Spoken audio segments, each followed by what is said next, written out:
ایک انسان ہماری باتوں کو ریکارڈ کر سکتا ہے.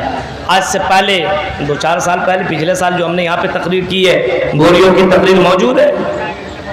میں نے کیا تقریر کی ہے مجھے بھی یاد نہیں، لیکن گوریوں کی تقریر آپ نکالیے، کیسے کیسے میں نے حرکت کی، ہاں کتنی باتیں کہی، کون کون سی سنبھالو، سب ریکارڈ ہے. جب ایک انسان کی باتوں کو ریکارڈ کر سکتا ہے اور انسان کی حرکتوں کو ریکارڈ کر سکتا ہے، انسان کی آواز کو ریکارڈ کر سکتا ہے، انسان کی کرتوتوں کو ریکارڈ کر سکتا ہے، تو کیا اللہ جس نے انسان کو بنایا ہے، کیا وہ اللہ انسان کی حرکتوں کو، انسان کی عملوں کو ریکارڈ نہیں کر سکتا؟ وَذَلِكَ عَلَى اللَّهِ يَسِيرٌ، اللہ تعالیٰ اس بات کے اوپر قادر ہے اور یہ اللہ کے لیے بڑا سمپل ہے، بہت آسان ہے، بڑا ایزی ہے. اللہ کے لیے کوئی مشکل چیز نہیں ہے کہ دوبارہ اللہ تعالیٰ انسان کو زندہ کیسے کرے گا. میرے بھائیوں، یہی بات تو حضرت ابراہیم کے دل کے اندر بھی یہ بات آئی تھی. ابراہیم نے بھی اللہ تعالیٰ سے یہی شکایت کی تھی کہ اللہ، اے اللہ میں یہ دیکھنا چاہتا ہوں، وَإِذْ ابراہیم رب ارنی کیف تحیی الموتیٰ، اے اللہ میں یہ دیکھنا چاہتا ہوں کہ اللہ تو دوبارہ تو زندہ کرے گا مرنے کے بعد، لیکن اللہ تو مجھے دکھا دے کہ اللہ تو دوبارہ انسان کو کیسے زندہ کرے گا، کیسے جیوت کرے گا، مر جائے گا، سڑ جائے گا، گر جائے گا، اے اللہ تو دوبارہ زندہ کیسے کرے گا.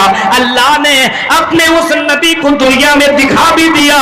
قرآن کی آیت موجود ہے میرے بھائیوں، سورہ بقرہ کی ان آیتوں کو پڑھتے چلے جاؤ. ابراہیم علیہ السلام نے جب اللہ سے شکایت کی تو اللہ تعالیٰ نے حضرت ابراہیم کو 4 پرندوں کو لانے کا حکم دیا، الگ الگ پرندوں کو لانے کا حکم دیا اور الگ الگ پرندوں کو پالنے کا حکم دیا اور الگ الگ پرندوں کو اللہ نے ذبح کرنے کا حکم دیا، بوٹی بوٹی کرنے کا حکم دیا، اس کو ایک ایک ٹکڑا کرنے کا حکم دیا.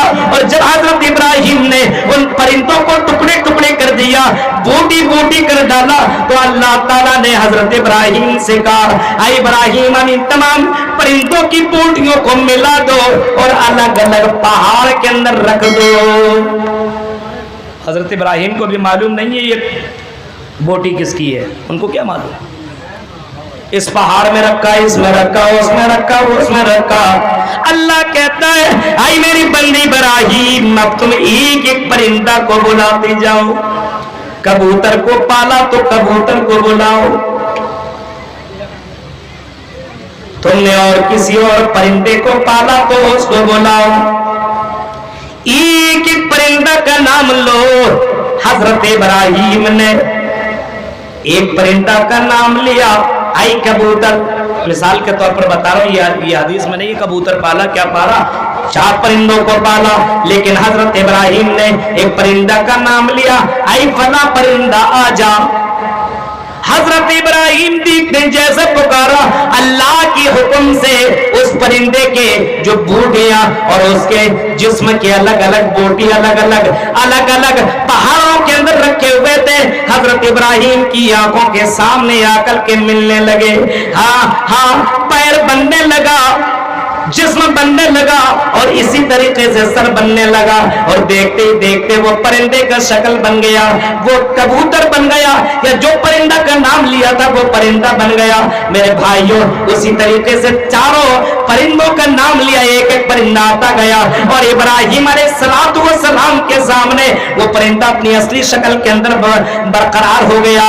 حضرت ابراہیم علیہ السلام نے بھی دیکھا اپنی آنکھوں سے کہ اللہ تعالیٰ اس بات کے اوپر قادر ہے. اور مسلمانوں کیا قرآن کی آیتوں کے اوپر تمہیں یقین نہیں ہے؟ یہ کلام کسی انسان کا نہیں ہے. ذالک الکتاب لا ریب فیہ، یہ کتاب ایسی ہے جس کے اندر شک کی کوئی گنجائش نہیں ہے. اور اگر کوئی مسلمان قرآن کی آیت کے اوپر، ایک لفظ کے اوپر، ایک جملے کے اوپر اگر کوئی مسلمان انکار کرتا ہے تو وہ مسلمان نہیں ہے، وہ دائرہ اسلام سے خارج ہو جاتا ہے.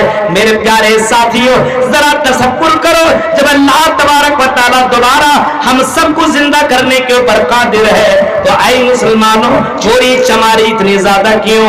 ڈکیتی اتنی زیادہ کیوں, حرام خوری اتنی زیادہ کیوں, ہاں ہمارے یہاں جہیز کا لین دین اتنے زیادہ کیوں, ہمارے یہاں سٹہ بازی اتنی زیادہ کیوں, ہمارے یہاں جوئے میں پیسے اتنے زیادہ کیوں لگائے جاتے ہیں, ہمارے یہاں غلط کام اتنے زیادہ کیوں ہو رہے ہیں؟ اس کا مطلب یہ کہ مرنے کے بعد ہمیں اور آپ کو یقین نہیں ہے کہ دوبارہ اللہ تعالیٰ زندہ کرے گا. اگر یقین ہوتا تو انسان اتنی زیادہ تو برائی نہیں کرتا. کبھی جلسے میں آ رہا تھا, کچھ نوجوان لڑکوں کو ہم نے دیکھا سگریٹ پیتا ہو آ رہا, لگتا ہے حج کرنے آ رہا ہے. بتائیے آ رہا ہے یہاں پہ جلسہ سننے کے لیے. تصور کیجئے میرے بھائی, یہ حالات ہیں. اللہ کے نبی نے فرمایا, آپ نے کبھی فرمایا تھا انسان جس حال میں مرے گا یبعث کل عبد علی ما مات علیہ, جس حال میں مرے گا اسی حال میں دوبارہ اللہ تعالیٰ زندہ کرے گا. جس حال میں مرے گا اسی حال میں اللہ تعالیٰ دوبارہ انسان کو جیوت کرے گا. جیسے مرے گا, فجر نماز نہیں پڑھا, نماز نہیں, بیٹھا سویا رہ گیا, ویسے مر گیا. بے نمازی کی حالت میں اٹھایا جائے. جا رہا تھا اپنی گاڑی میں, جا رہا تھا بائک میں, جا رہا تھا گانا سنتے سنتے جا رہا تھا, ایئر فون لگا لیا, بائک چلا رہا ہے اور اپنے آپ کو ہیرو سمجھ رہا ہے, اپنے آپ کو سلمان اور شاہ رخ کا بھائی سمجھ رہا ہے, اور اسی سٹائل میں سفر کر رہا ہے. ایکسیڈنٹ ہو گیا, گانا سنتے سنتے اسی حال میں قیامت کے دن دوبارہ زندہ کیا جائے گا. زنا کر رہا ہے اور زنا کرتے کرتے اس کی موت ہو گئی, وہ مر گیا. مرد یا عورت اگر دونوں کے دونوں اگر مر گئے تو اسی حال میں قیامت کے دن اٹھائے جائیں گے.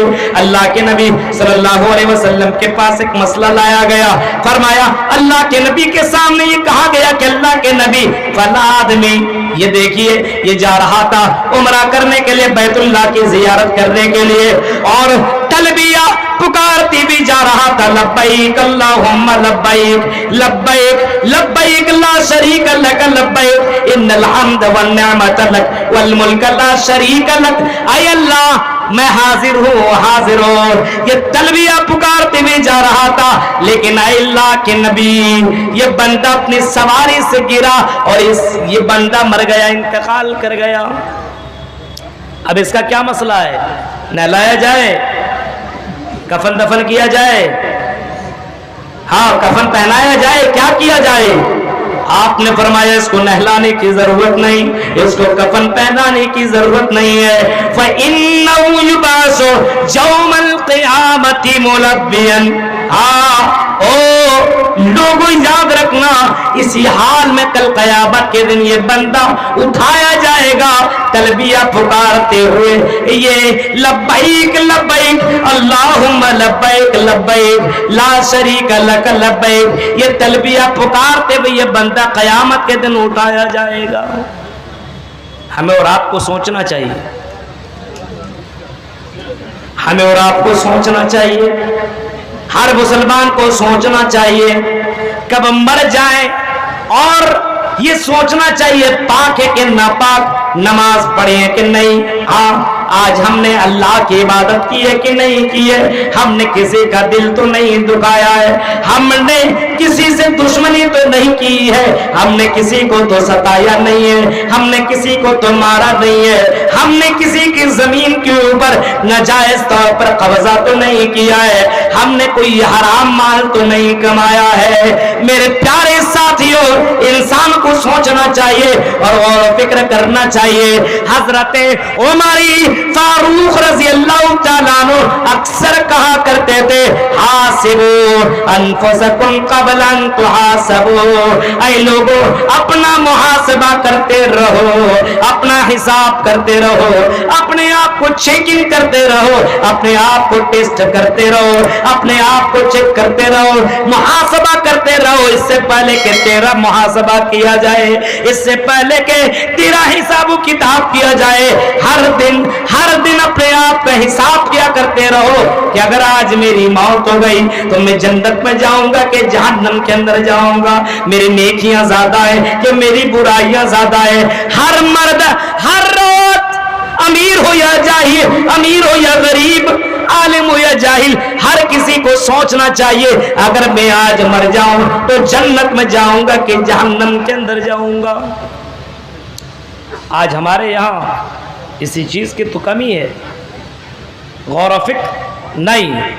کر لو یار، بڑھاپے میں نیک عمل کر لیں گے، ابھی چھوڑو، جوانی میں کیا پتا تمہیں کہ تم بڑھاپے تک پہنچو یا نہ پہنچو۔ کئی لوگوں کو یہ کہتے ہوئے سنا گیا اور کئی لوگوں کو یہ دیکھا گیا، اس سے کہا رہے نماز پڑھ لے، ابھی کا ہے، ابھی تو جوانی ہے، نماز کیا پڑھے، بڑھاپے میں کوئی کام تھوڑی رہتا ہے، مسجد میں بیٹھ جائیں گے اللہ اللہ کرے، بس ابھی نہیں نماز پڑھیں گے، ابھی کر لو عبادت کر لو، نہیں ابھی کہاں، ابھی تو دوسرا کام کرنے کا ٹائم ہے، بار بار جوانی تھوڑی آئے گی۔ ہم بھی کہہ رہے ہیں بار بار جوانی تھوڑی آئے گی، ایک بار جوانی آئے گی، ایک بار جوانی نہیں آ سکتی ہے، لیکن یہ جوانی بھی اللہ تبارک و تعالیٰ نے آزمائش کے لیے بنائی ہے۔ اس جوانی کے بارے میں اللہ تعالیٰ پوچھے گا، سوال کرے گا، وَشَبَابَكَ قَبْلَ حَرْمِكَ، فرمایا اللہ کے نبی صلی اللہ علیہ وسلم نے اپنی جوانی کو غنیمت سمجھو، بڑھاپا کے آنے سے پہلے اپنے اس جوانی کو غنیمت سمجھو، انمول جانو، اس کو بہت ہی زیادہ غنیمت سمجھو، بڑھاپا آنے سے پہلے جوانی آئی، کیا تم نے اس جوانی کے اندر بہت زیادہ زناکاریاں تو نہیں کی، اس جوانی کے اندر تم نے تو حرام خوری نہیں کی، اس جوانی کا تم نے تو غلط استعمال تو نہیں کیا۔ میرے بھائیوں، مثالی جوانوں کو پڑھتے رہو، بہت سے مثالی جوان دنیا کے اندر گزرے ہیں، ایسے جوانوں کو پڑھو جن جوانوں کے سامنے لڑکیاں آئی اور اتنی خوبصورت چاند سے باتیں کرتی بھی لڑکیاں آئی اور انہوں نے دعوتی زنا دی، او جوان چل میں تیرے لیے آ کر کے تیار ہو چکی ہو، اے جوان کیا تو دیکھتا ہے، اے جوان موقع ہے، چل موقع کا فائدہ اٹھا لے۔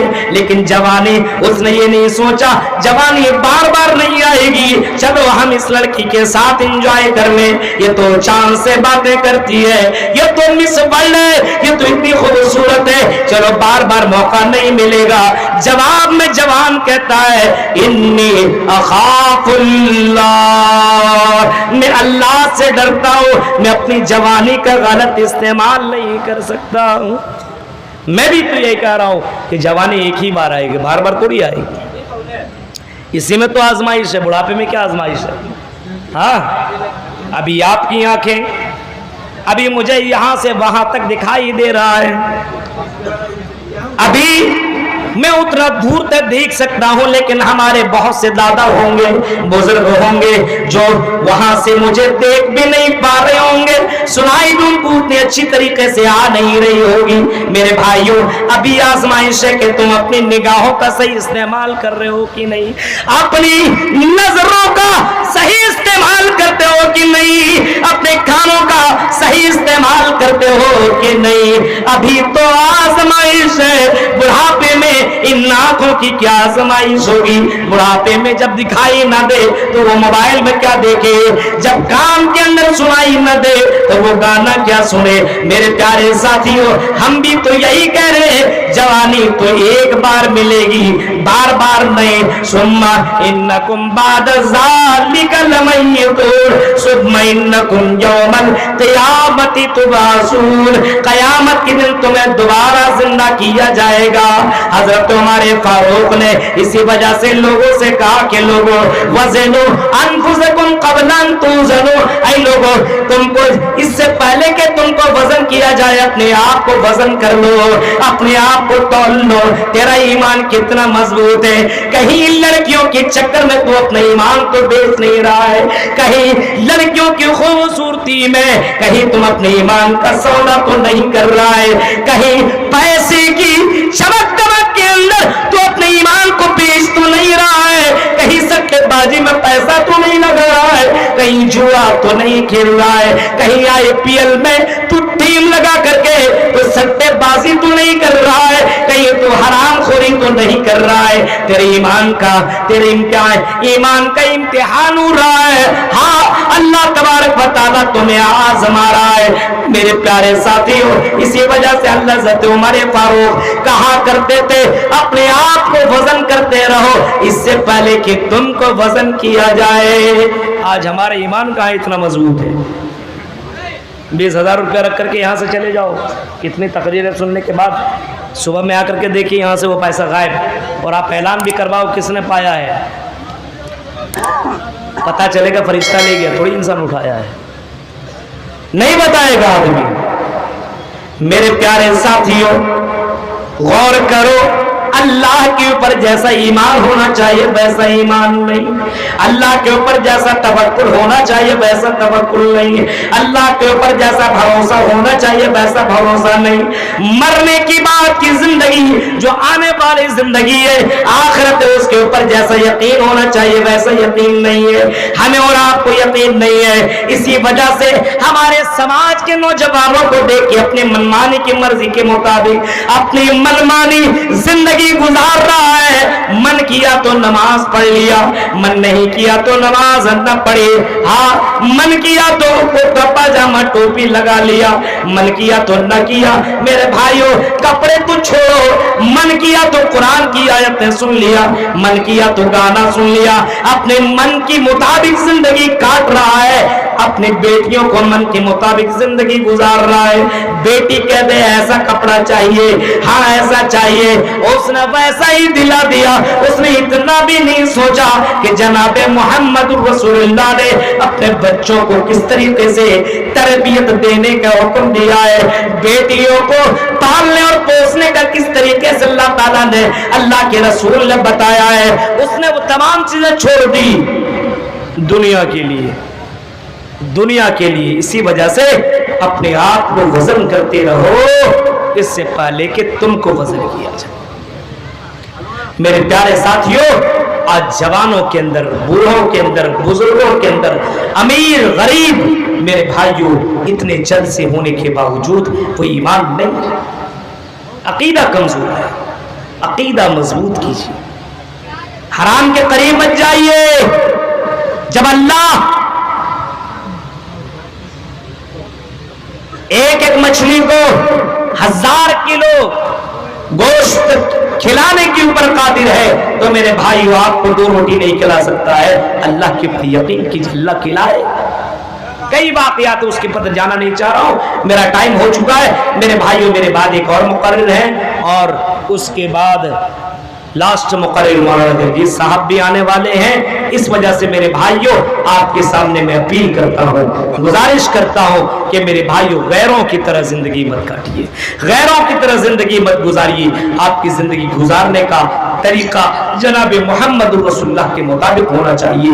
آپ اٹھے تو لگنا چاہیے کہ ایک مسلمان اٹھ رہا ہے، بیٹھے تو لگنا چاہیے کہ مسلمان بیٹھتا ہے، جلسوں میں آئے تو لگنا چاہیے کہ مسلمان آپ بن کر کے آ رہے ہیں۔ ہماری لڑکیاں بازاروں میں چلے تو لگنا چاہیے مسلمان لڑکی چل رہی، کوئی ایرو غیرو لڑکی نہیں چل رہی ہے۔ کوئی نوجوان اگر بازاروں میں چلے تو لگنا چاہیے مسلمان لڑکا چلتا ہے، یہ نہیں کوئی خوبصورت لڑکی جا رہی ہے تو پلٹ کر کے دیکھتا چلا جائے جب تک لڑکی غائب نہ ہو۔ میرے بھائیوں ایک طریقہ ہونا چاہیے، آپ کا ایک مقام ہے، اسلام نے آپ کو ایک مقام دیا ہے، اپنے مقام کو ختم مت کرنے کی کوشش کرو۔ میرے بھائیوں آج تو پوری طور پر یہ دنیا اور خصوصی طور پر ہندوستان کے غیر مسلم لوگ لگ چکے ہیں کہ اس قوم کو کس طریقے سے تباہ و برباد کیا جائے۔ میرے بھائیوں ایک ہی چیز ہے جس کی وجہ سے آپ دنیا کے اندر پاورفل طریقے سے رہ سکتے ہیں اور اپنے آپ کو یہاں پہ ثابت کر سکتے ہیں وہ ہے ایمان. ولا تہنوا ولا تحزنوا وانتم الاعلون ان کنتم مؤمنین. تمہیں غمگین ہونے کی ضرورت نہیں ہے, تمہیں مایوس ہونے کی ضرورت نہیں ہے. اللہ تعالیٰ تمہیں سربلندی عطا فرمائے گا, لیکن اس کے لیے شرط ہے کہ تم مومن بن جاؤ. میرے بھائیوں, یہ چند باتیں تھی جو میں نے آپ کے سامنے رکھی ہے, اس امید کے ساتھ شاید کہ اتر جائے تیرے دل میں میری بات. رب العالمین سے دعا ہے کہ رب العالمین جو باتیں بتائی گئی ہے ان باتوں کے اوپر ہم جميع مسلمانوں کو عمل کرنے کی اللہ توفیق عطا فرمائے. رب العالمین اس پروگرام میں جتنے بھی لوگ آئے ہوئے ہیں سننے کے ساتھ ساتھ عمل کرنے کی توفیق عطا فرما. آمین. وآخر دعوانا الحمدللہ رب العالمین. السلام علیکم.